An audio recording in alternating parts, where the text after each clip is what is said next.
Bhagavad Gita Gita press Gorakhpur प्रकाशित जयदयाल गोयंका यार अनुवादक। यह सप्तम अध्याय श्रीमद् भगवद गीतार 12 नंबर श्लोक लिखाई। एथिरे लिखा अछि देख आहुरी मध्य सद्गुण उत्पन्न होउथिबा भाव भाव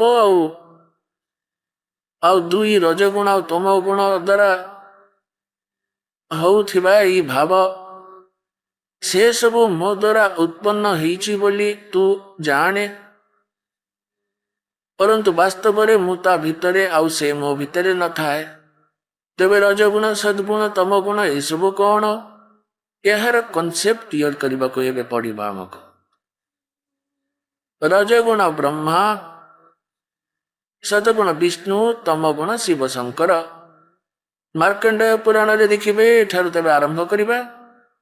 पवित्र गीता गोरखपुर प्रकाशित, सचित्र गीता गोरखपुर प्रकाशित, प्रकाशक एवं मुद्रक हेले गोविंद भवन कार्यालय कलिकतार संस्थान नई दिल्ली। 123 पृष्ठा देखिबे 122 आरंभ करिबा। प्रथमे मुनि मार्कंडेय जी कहिले 123 रे, एबे एठु देखिबा 123। एहिपरि भावरे स्वयं परमात्मा तीनिटी अवस्था थाए। रजगुण प्रधान ब्रह्मा, तम गुण प्रधान रुद्र, सत्व गुण प्रधान विष्णु, विष्णु पालक। ये हेले तीन देवता आउ तांकर ये तीन गुण। एवं स्पष्ट हो गला ब्रह्मा विष्णु महेश कुह किंबा तीन देवता कुह, रजगुण ब्रह्मा, सतगुण विष्णु, तमगुण शंकर। ये तीन देवतांकर एई तीनोटी गुण। या ठारू भल कॉन्सेप्ट कौन सी थिरे क्लियर न ही पारे। एबे भल भाबरे देखिबा। एठारे कहा जाइछि जे ई तीनोटी गुणरु जहा जहा हेछि ताहार निमित्त होछि मो। काल कौन कहूछि, गीताज्ञान किए दउछि, श्रीकृष्ण को भितरे काल प्रवेश करी ए सब कथा कहूछि। पुणी कहूछि ये जहा सबु रजगुण ब्रह्मांक ठारू उत्पत्ति, अर्थात सबु जीव एई रजगुण ठारू इंजेक्शन द्वारा आमे संतान उत्पत्ति करूछु। थाट बाट जहा इच्छा आमे करि पारुछु, सब देखुछु आमे जहा इच्छा करूछु। आमे सेई रजगुण प्रभावरु तम गुण प्रभावरु मोहमाया ममता भितरे आमे छंदा छंदी रहिचे। ई आम शक्तिर बाहरे। तापर संहार तम गुण अर्थात शिवों ठारू से पुणी कहउछन्ति मो यार मुख्य कारण, मो पई ये सब होछि। तापर मोर अभिशाप पड़ला 1 लाख मानवधारी प्राणींकर नित्य भोजन करिबा। कहले तिनिंकर निमित्त कारण होछि मो, किंतु मो यांक भितर बाहर यांक ठारू अलगा। 21 ब्रह्मांड बाहर आउ गोटे ब्रह्मांडर शेष भाग रे रहे, मो गुप्त स्थान रे रहि थाए। एथिपई शिव पुराण देखंतु, संक्षिप्त शिव पुराण। या गीता प्रेस गोरखपुर प्रकाशित। संपादक हेले हनुमान प्रसाद पोदार। गीता प्रेस गोरखपुर ये प्रकाशित अमुद्रित। यार 110 पृष्ठारे मु आपनको देखौची। रुद्र संहिता और संक्षिप्त शिव पुराण पृष्ठ 110 नवम अध्याय समाप्त होइछि। यार लास्ट रे इस प्रकार ब्रह्मा विष्णु तथा रुद्र इन 3 देवताओं में गुण है। रजगुण ब्रह्मा, सतगुण विष्णु तथा तमगुण शिव। परंतु शिव 3 गुण मान्यता रही से यहाँ ठारू अलगा। ये काल तांको महादेव कुह कि सदाशिव कुह, काल रूपी ब्रह्मा भी कुह कि महाकाल कुह, ये सब अलगा कथा।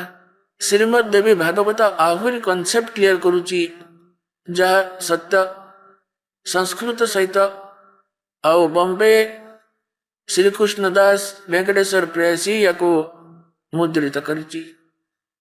एबे देखिबा श्रीमद देवी भागवत अथ श्रीमद देवी भागवतन सभाष्टिकन समाहत्यम खेमराज श्रीकृष्ण दास प्रकाशन मुंबई जहाँ प्रकाशित होइछि। यह संस्कृत रे होइछि। तृतीय स्कंद देखिबा ने अथ श्रीमद्देवी भागवत भाषा टीका युते तृतीय स्कंध प्रारंभ्यते। यार 11 नंबर पुस्तक को जीवा में पंचम अध्यायर ये 11 नंबर पृष्ठ पंचम अध्यायर अष्टम श्लोक को जीवा। एथिरे संस्कृत रे मध्य लिखा जाइछि। एथिरे तो सब जेपरि समाप्त ही जाइछि। एथिरे पंचम अध्याय अष्टम श्लोक अछि ना नहीं देखिबा। हाँ अछि। हे माता, यदि हमारे ऊपर सदा आप दयायुक्त हो तो इसको हम तमोगुण किसी प्रकार प्रदान किया है। ब्रह्मा रजोगुण और हरि सद्गुण युक्त क्यों किया है कहीं ना ये प्रकार अच्छी बोली। एवं आम अष्टम देखा एथिरे लिखा थी संस्कृत मध्य देखा कहीं यह देवनागरी लिपि लिखित। ये सप्तम समाप्त है एठारु अष्टम आरंभ होउची। यदि दया धर्मना न सदा अंबिके कथा महन विहितख्य। शंकर कहउचंती यदि आम उपर तुमर दया अछि ताले एपरि उदंड कुकर्म रे मते काहेकि लगेई देले, काहेकि गोटे गोटे गुण उत्पत्ति कले ए हमर आयत्त बाहरे। कथा महन विहितख्य केहू प्रकार उत्पत्ति करिदेले। तमो गुण कमलाक्ष कमल जात ब्रह्मा जी को रजगुण संभव काहेकि कले, काहेकि एमिति करिदेले, तांकु काहेकि गढ़ीदेले। सुविहित केमु सतगुण भरी विष्णु को आपण सत्वगुण कहीं देले। एबे फाइनल हो गला। एबे पवित्र गीतार ई ग्रंथ को आमे बुझी परिबा। आमे बुझी परिबा ये कोड वर्ड आ कोड वर्ड केवल शिक्षक बतई परिबे, विद्यार्थी बुझी परिबे नाही। आमर जी शिक्षक थिले जहां को आमे विद्वान भावुतुलु, जी संस्कृत भाषा जानी थिले, से माने आध्यात्म ज्ञान ही नथिले। तांको अज्ञान रूपक मोतिया बिंदु होतला अज्ञान रो। एबे देख ये सद्ग्रंथ हमको कौन जणेबा को चाहूची। ये से श्रीमद् भगवद गीता जाको आपण मानको देखौची। एबे मु देखंतु सप्तम अध्याय पुणी थरे आमे 12 नंबर श्लोक पढ़िबा। ये 12 नंबर श्लोक यही सत्व गुण उत्पन्न होतिबा जो भाव अछि एवं रजगुण तथा तम गुण उत्पन्न होतिबा भाव जहाँ अछि ए सब मो ठारू बा मोर यही होछि ज्ञान। वास्तव रे सेही मो बा मो ठारू रे सेया नाही। आगो को देखिबा श्लोक 13 रे कोन कहा गला।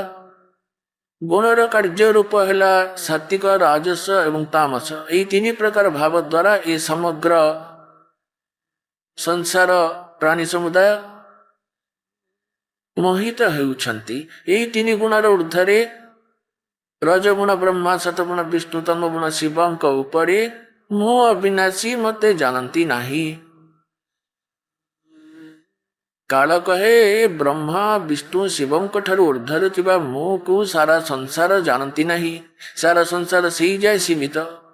एबे श्लोक नंबर 14 रे कोन कहा जाईची, काहेकि ना ये अलौकिक अर्थात अति अद्भुत त्रिगुणमय मोर माया। रजगुण ब्रह्मा, सतगुण विष्णु, तमगुण शिवंक द्वारा बिछा जाइतिबा जाल ये बहुत भयंकर, बहुत विपदपूर्ण।